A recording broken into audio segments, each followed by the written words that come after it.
Hello and welcome to the Plugged In Golf Podcast. I'm your host, Matt Saturnis. In this episode, I'm speaking with Bob Renegar, who consults for Sub 70 Golf about club design, and we're talking about their new 859 Pro driver, which reimagines the way that we calculate MOI. It's in that regard, it's one of the most interesting drivers I've tested in a long while because it kind of rejects the general theory. We've heard all this talk about 10K drivers this year, and this the concept behind sub 70 says, yeah, that's a great number, but you're measuring it wrong. So actually, what we're doing makes more sense. So I'm not necessarily putting my thumb on the scale and saying that they're right and the other people are wrong. I'm not a physicist, I'm not a scientist or engineer of any kind, but it's a really interesting conversation. It's an interesting thought. Uh, I'm impressed with the driver, which the review is going to be up the same day as this podcast. You can check that out. But it's a cool conversation just to see somebody thinking about golf clubs in a totally different way rather than just following the pack. Before we get to the interview, I want to let you know that this week's episode is brought to you by ShotScope. If you are looking for a holiday gift for a golfer, ShotScope is a great option. They have gifts across the price spectrum. You can get rangefinders, you can get GPS, and of course, you can get their shot trackers, which is their signature product. If you really want to help somebody play better golf, get them a shot tracker. The V5 or the X5 are great options, and there's all kinds of holiday sales going on as well. So check out shotscope.com and you go to pluggedingolf.com to find reviews of any of those products. Now, the last thing I want to do before we get to the interview is talk about This Week in Gear. This was actually a review that went up last week, but I do want to talk about it here because I love it so much, and that is the Swing Caddy SC4 Pro. There are not a lot of categories where I can say unequivocally I have a favorite product. Like I have a favorite driver for me, but I don't have a favorite driver that I would recommend for everybody else because I think you should get fit. Same with irons, putters, etc. But in the personal launch monitor category, I think Swing Caddy just, I'm not going to say they crush everyone else, like nobody else makes a good product. There's a lot of good products. But I think when you factor in price, especially, I don't think you can beat this at all. It's the easiest to use because it has an onboard display. Let's see if I can turn this on and get the display to kick on at least a little bit.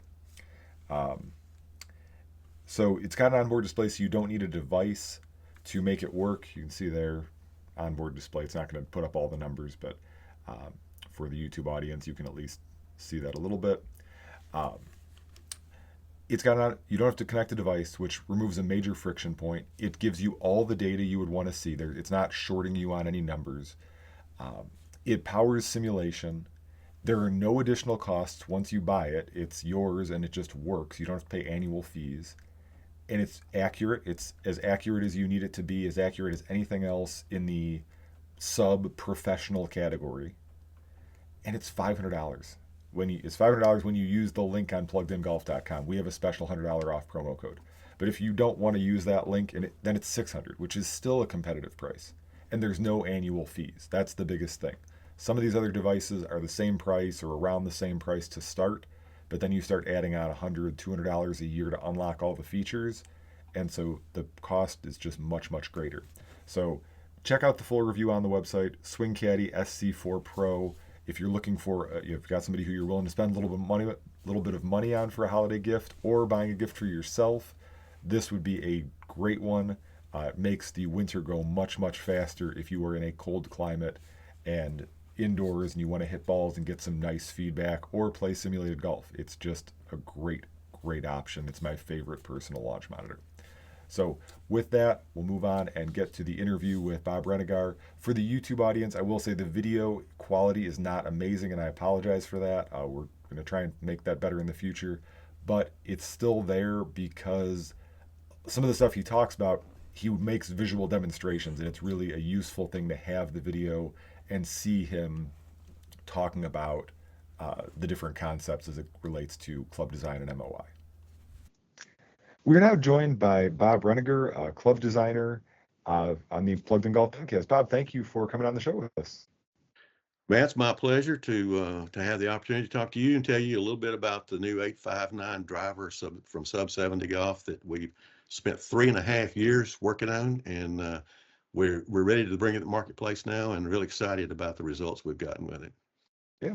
So before we get into the technical stuff, I like to ask, how did you get started playing golf? Oh my goodness. Never, I didn't play golf growing up. I started golf just kind of as a side interest Mm-hmm. when I was in college after I came back from the military, which is another story. But just with a few friends, just casual golf. I grew up as a pool player in a small town, and we only had one little 9-hole golf course in the Tennessee town I grew up in, and so uh, I developed a keen interest for it then in my middle 20s, I guess it was, and by my early 30s, I had kind of turned into a golf geek, gearhead, Mm-hmm. and was really studying it carefully and trying to figure out how to improve my own golf by getting better equipment. So that it just turned into a growing interest. I didn't know what a good player was versus a good amateur versus a professional player at all back then.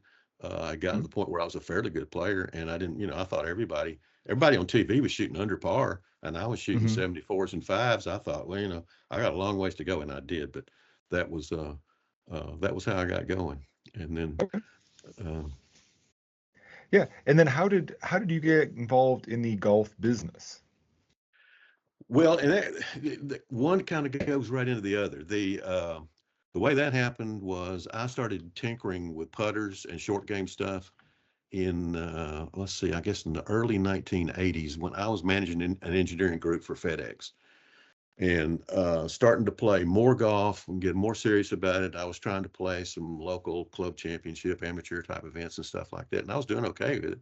Uh, but the clubs I was playing at that point, there were Ping I2s, and that was the playability club, and TaylorMade steel drivers. That was the playability driver that was out there, and it was either that or there was really not much that was out there. So I started studying golf equipment pretty closely, and that Mm-hmm. led to me prototyping some putters, and by golly, they worked pretty good. And long story short, that landed me ultimately at Arnold Palmer Golf Company in Chattanooga as their director of research and development in the mid '80s, and Mm-hmm. the rest is history. So I've been doing this now.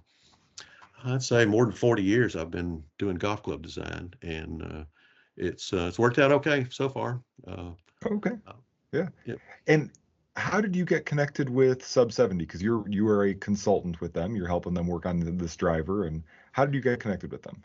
Exactly, exactly. I had my Renegar Golf Wedge Company that we launched in 2011, I guess it was, and my partners and I decided on.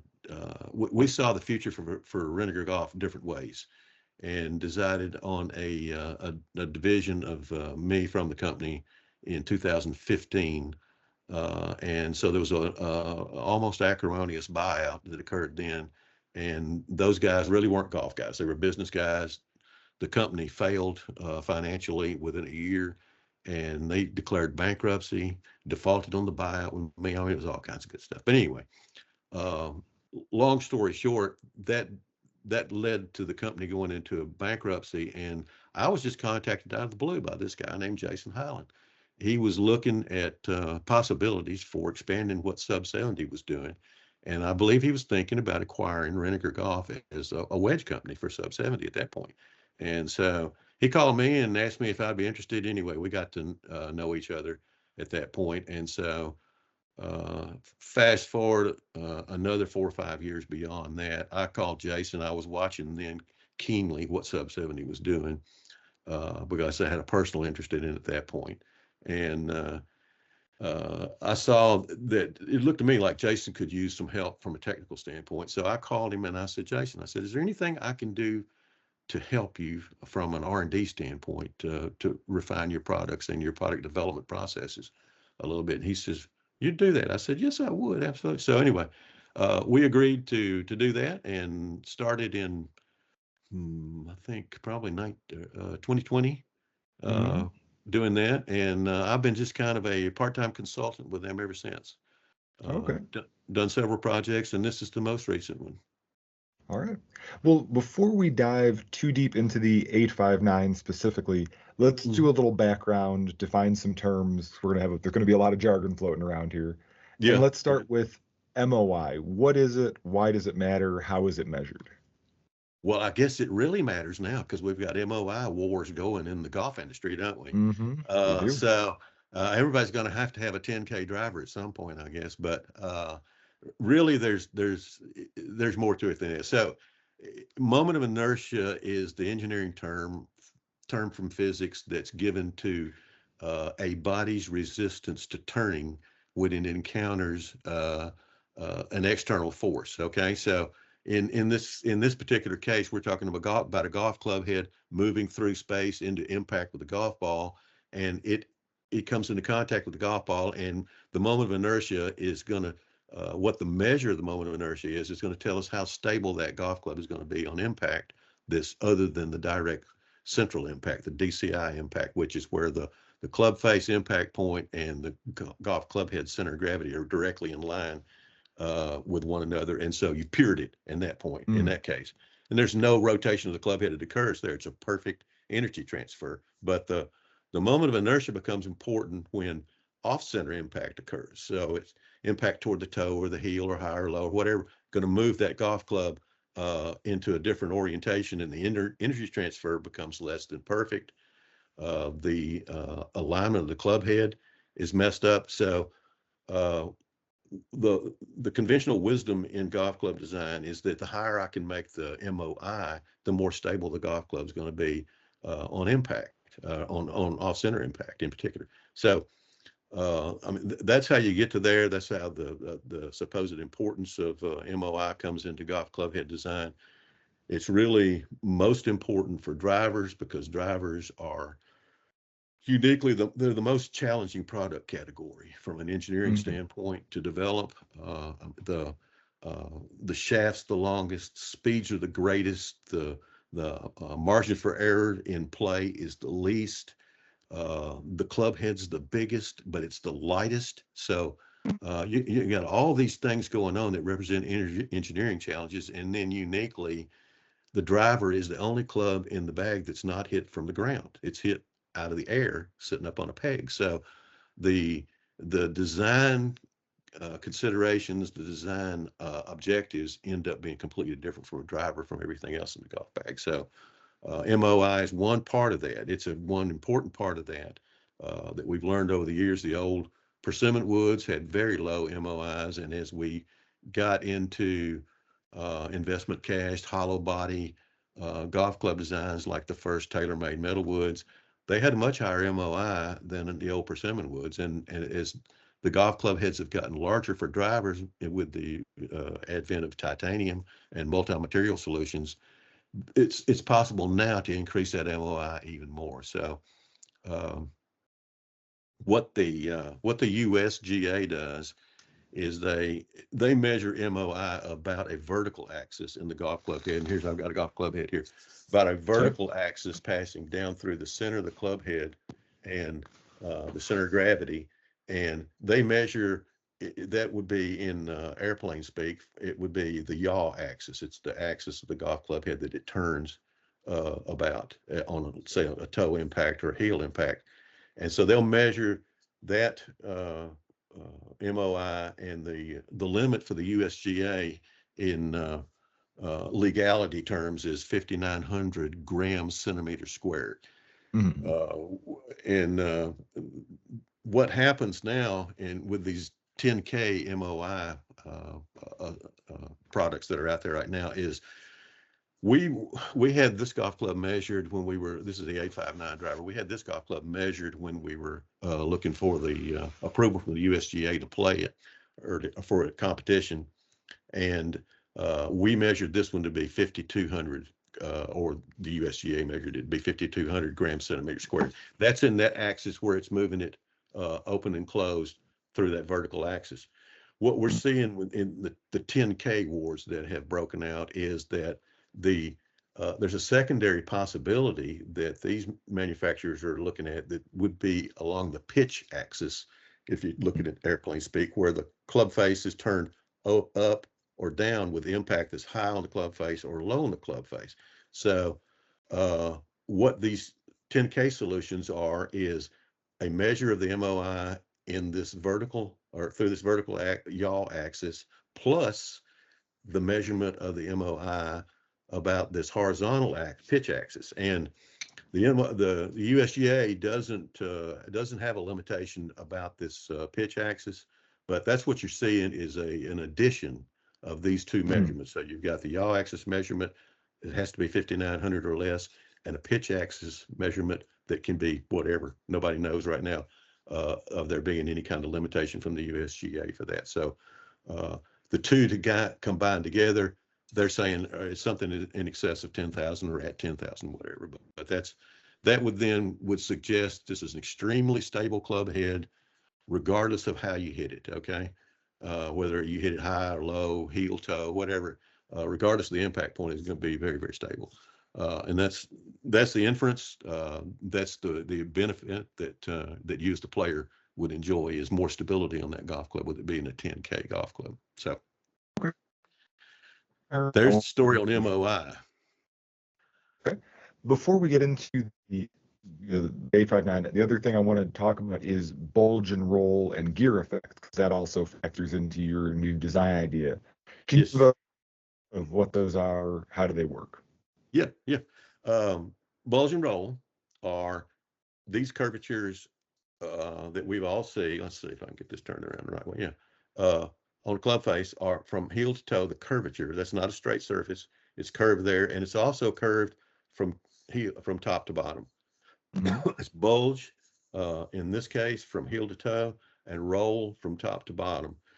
What we have found in golf club design over I think it's at this point it's centuries that's been observed, is that impact on the other than in the center of the club face will cause the club head to turn, but during impact, and you see it and you feel it as a player too. You feel that little hitch through impact when you miss a sweet spot. What happens also at the same time is that as that golf club is turned, while the ball is compressed on that club face, the club head would maybe turn clockwise on the toe impact, or not maybe, but it definitely does, turns clockwise on the toe impact. But what happens at the same time is while the ball is compressed on that club face, the ball is turning has spin imparted to it in the opposite direction. So that's where you see a toe draw created, impact toward the toe, you get a draw out of it. Well, what we've learned as golf club designers over the years is that if you have a straight face golf club, what happens is the off-center impacts will, with a straight face golf club, a toe impact will start out to the right and cross the center line and go back to the left side of the center line. And conversely, heel impact will do the same thing. It'll start out to the left and then curve with fade curvature back across the center line, also to the opposite, to the right side of the target line. So obviously that's undesirable. And what we found experimentally is that if we put bulge on that club face and start the ball out farther to the right for a toe shot and farther to the left for a heel shot, is that then that gear effect curvature that's introduced, or a spin that's introduced into that impact, will bring the ball back right to the center line. Robots are particularly good for the analysis that it takes to figure what that is. It has to be figured empirically. I mean, there's no way to do it other than testing. There aren't any equations to answer what that really is to do that. So what you do is you'll do a golf club and you'll have the bulge and roll on it, put on it. Maybe this one, the bulge is expressed or described as being radius or inches of radius. So this curvature on this golf club is about 14 inches of radius from heel to toe. All right. Okay. And it's about 20 inches radius from top to bottom in the roll dimension. All right. And so it's very, in both cases, it's very conventional. I mean, it's about the same as you'd see from TaylorMade and Callaway. They're going to both be about 14 inches of bulge there. It might be 15, might be 14 and a half, but right there in the same area. And So, I mean, I've heard this golf club has a lot of bulge on it. It doesn't. It's got the same as everybody else. What they're seeing probably is the roll off for aerodynamic benefit of the heel and the toe areas here, where it's just moved slightly to the curvature is improved for aerodynamic reasons to try and increase club head speeds.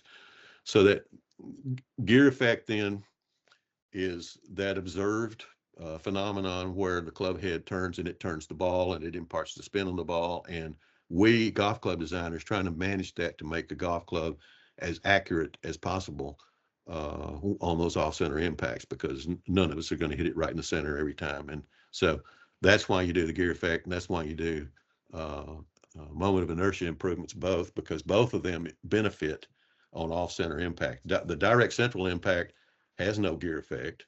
Mm. And the MOI doesn't really matter. I mean, you can have all the mass right where the center of gravity is, and no gear effects needed if it's direct central impact, but that does not occur but every once in a while. So even Sure. among elite players, the elite players Right. will confess to, yeah, I miss it all the time, but not Yeah. much, and they don't miss it Okay. much. So All right. So I think that sets the table. So let's talk about the 859 driver. And the big idea behind it is this axis of rotation design theory. So yeah. do you want to break that down first and tell us how that's unique and what that led to? Okay. Well, yes, and absolutely. And so here's the deal: uh, the analysis for moment of inertia and gear effect, both cases are predicated on this golf club being treated and evaluated with using a free body analysis technique, where we assume that this golf club head is a free body moving through space, and the impact will turn it. Okay, and uh, uh, specifically a toe impact will turn it to clockwise, a heel does the opposite, turns it counterclockwise. High impact increases the loft and turns it skyward, and low impact does the opposite. So that's the free body analysis uh, analytical technique that's used to try and get to that answer for how to best optimize the performance of this golf club during off-center impact. But what if the golf club traveling through space was not actually a free body, as we Mm. learned in physics class in college? And the truth is, it's not. It's rigidly attached to a shaft, and the Hmm. shaft dictates how this club head can turn. It doesn't turn as a free body. It turns around an axis that's created by the shaft center line passing down through the center of gravity in the club head. And Mm. uh, Matt actually drew something here. So I don't know how well it'll show, but I'll try and show you. Let's see. Can you see that? Okay. Yeah, looks great. Okay. That this is kind of the way the we describe it in the patent. You can see the shaft center line is extended as the golf club's drooped and Hmm. recovers forward through impact. But that shaft center line then extends down through the center of gravity of the club head. And you can see there that whole golf club assembly can and will only rotate around that center line. And so the rotation is, as I've described it there with the arrows, is from low in the Hmm. toe or low in the heel to high in the toe. And that is the Hmm. only way around which that golf club head can rotate. Well, if that is in fact the case, uh, does that suggest that we should rethink our assumptions about how moment of inertia is best managed in the driver, or how gear effects should be applied? And the answer to that is a resounding yes. Okay, uh, what you should be doing is you should be positioning the mass distribution within the club head relative to this this shaft center line axis of rotation, and that's what we call it, is axis of rotation theories, ART. And assuming that whole body rotates around there, and that we can then manage weight distribution more efficiently in the club head to get a higher effective MOI at impact on off-center impact, and we can manage the face curvature more effectively, knowing that the golf club head gear effect phenomenon does not occur in every direction. It only occurs in two directions, toward low in the heel or toward high in the toe. Then we put, instead of two curvatures where you got bulge and roll both, we've only got one face curvature, and it's oriented relative to this shaft center line. So uh, it's an interesting, unique finding. I think it's a possible reset button for golf club design theory that really opens the door to a whole new threshold of golf club design, where this is, for us, it's a step one. We've got a golf club. It works real well here already. Matt, when we test it, it outperforms everything we've tested it against. And that's in a robot test. And that's in launch monitor testing with elite players hitting the ball. I mean, it's not 20 handicappers out there hitting balls all over the club face. These are guys that are tour players and dead scratch amateurs that are hitting balls, and we're recording the data and measuring it on launch monitors, and the results we're getting are shocking almost. It's longer, it's straighter, and in some cases, my first thought was the original testing we were getting when we did the robot test with this independent laboratory. We were hitting the ball, and the impact was at tour speeds, 100, 105 miles an hour, club head speeds at impact. And we got the kind of results that I'm talking about right there. And what concerned me was, will this golf club benefit a guy like me? All right. I'm the other end of the spectrum. I'm swinging it at 85 miles an hour now. Will I realize the same kind of benefits in my game? Will it be longer and straighter for me? And holy smokes, it is. It's actually quite a bit longer. And there are ways that you can optimize. A robot won't adjust how it hits the ball. It hits the ball just the same on every swing. You as a player will learn ways to manage one golf club more efficiently than another. You might change the ball position a little bit, or lean back on it a little bit, or change your grip just a little bit to get better results with it. And what we're finding there is that in those cases, if I manipulate it just a tiny bit, lean back on it just a little, and play it a little more forward in my stance, and I get a different launch angle, different ball spin rates, I get remarkably greater distances with this golf club. So I'm very pleased with it so far. It's done what we hoped it would do, and then some. That's very cool. In the weeds, I'm curious. Understand in my balls, like you said, across one shaft rotation axis. How does the weighting change to build up MOI across this axis of rotation versus the way that they would build up MOI in a traditionally measured driver? Because we've seen traditional drivers, they just slam all the weight back. Or that's what they tell us in the marketing, is just move all the weight back, and that raises MOI. How is it different with ART? Well, yeah, the weight distribution will benefit even more than that, if it's there's other discretionary weight in the golf club head besides that one big back weight that you see in a lot of the current or conventional drivers. The body itself, with its titanium and composite structures, creates other points in the golf club head where there are distributions of mass, like in the hosel structure, or the perimeter ring, or the structure around the sole or the back there. The weight, the more you can position the weight low in the heel or high in the toe and rearward, the more you can optimize that weight distribution to increase the MOI. So the MOI that the USGA is measuring through that vertical axis and rotating it around that vertical axis, if it's 5,900 maximum, you can stay within 5,900 maximum. You might be able to get even higher numbers if you're at this using our axis of rotation theory and setting up the moment of inertia relative to it. And mass distribution perpendicular to that shaft center line, it's where it's most efficient. So the audio cut out here. I asked Bob if they tested with regular players and off-center hits also. Yes, of course. Yeah. I mean, that's off-center impact is part of the standard protocol when you're doing robot testing.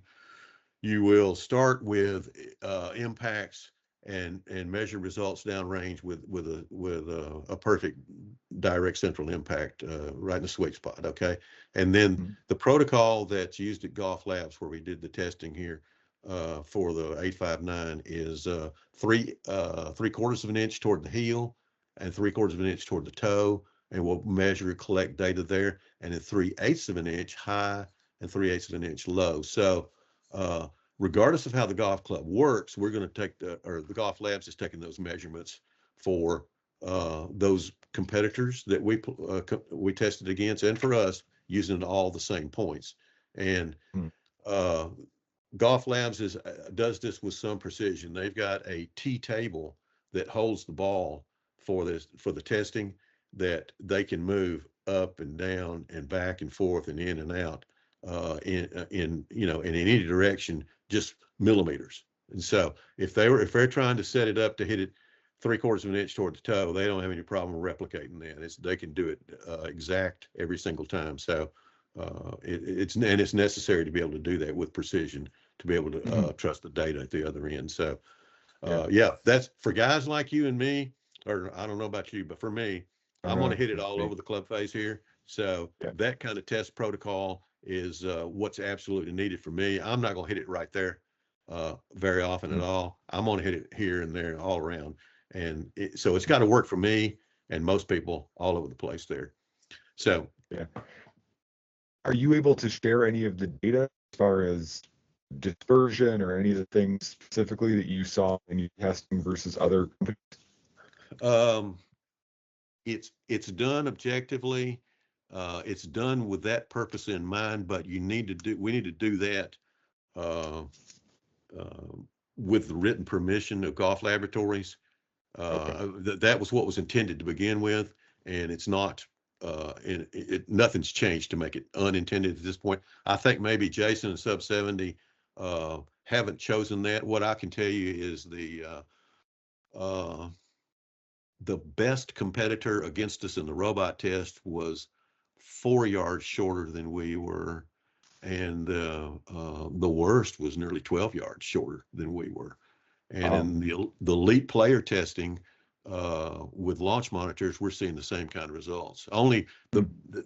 it goes back to something I was saying earlier, where a skilled player will learn how to make some tiny adjustments in ball position and change the launch conditions that they create when in the real world on a tee box, and so the results in the real world are sometimes greater than that 4 yards to 12 yards that we saw in the testing. So uh, That's uh, impressive. yeah, yeah, I don't, there are legal issues involved in calling names, and saying, we were longer than company T or Sure. company C or whatever. Yeah. Yeah. And that covers most of the companies, company T and company C, if you think Yeah. about it. But we tested, I don't, we tested against all of the top tier companies, I believe.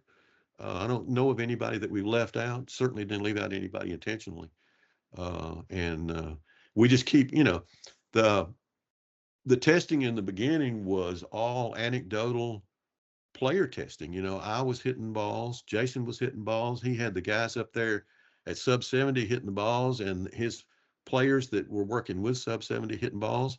Uh, and they're coming back to him with reports of, man, this golf club's good. No, man, it's real good. I'm hitting it past anything I've ever had before. And if you play golf and you play the same course regularly, I can't quite get to that bunker on that hole, or I get it just past that bunker. And if all of a sudden you're hitting it 7 yards longer and it's going past that bunker, or you're hitting it into the through the dog leg where you couldn't before, that's you can tell. And there's no data collected on that, but it's a one-off. I did that, and there's still no statistical validity to that, but it's empirically, anecdotally, you've done it, and you can see the results yourself. So there was a lot of that going on, and that's when Jason and I kind of looked at each other, and I said, Jason, we may have something here that's really, really good with what we've done with this art design theory, and maybe we ought to try a robot test to just validate what we're getting in the player testing. So Mm. he says, yeah, yeah. I said it doesn't cost that much, but it will be, it's an objective third-party validation of what we're doing, and Yeah. it could set us off in a really good direction. And so he agreed. I set it up, and away we go. And the results we got were, I mean, they were. It was all structured. You can cheat a robot test with how you set up the conditions. What we did was we did not dictate any conditions to golf laboratories. We told them, set it up, your standard test that you use with tour level players and tour caliber equipment. Hit that down the range and just collect the data and get it back to us and tell us what you got. And so, I mean, if you've got a golf club that launches and it draws or fades, or you can mess with it a little bit. And if you know exactly what you're doing to get the kind of results you want. We didn't bias it. We didn't introduce any bias into it to make it come out the way we wanted it. We let Gene just hit balls center, heel, toe, high, low with his swing speed, his setup uh, situation, and give us the data that he got. So Yeah. Yeah. that's how we Well, got there. I've got yeah, I've got my 859 Pro right here. I love it. I thought it was fantastic. I really was very, very impressed with the performance. So thank you for bringing something new to the world of golf design, and it'll be interesting if next year this time ever of the shaft. Well, hopefully, it will be the success that we think it should be. Well, Bob, thank you so much for your time. Thank you for coming on the show. Matt, my pleasure. We appreciate it. Appreciate the opportunity to tell you about it, and we'll follow what you do with it. And thank you very much.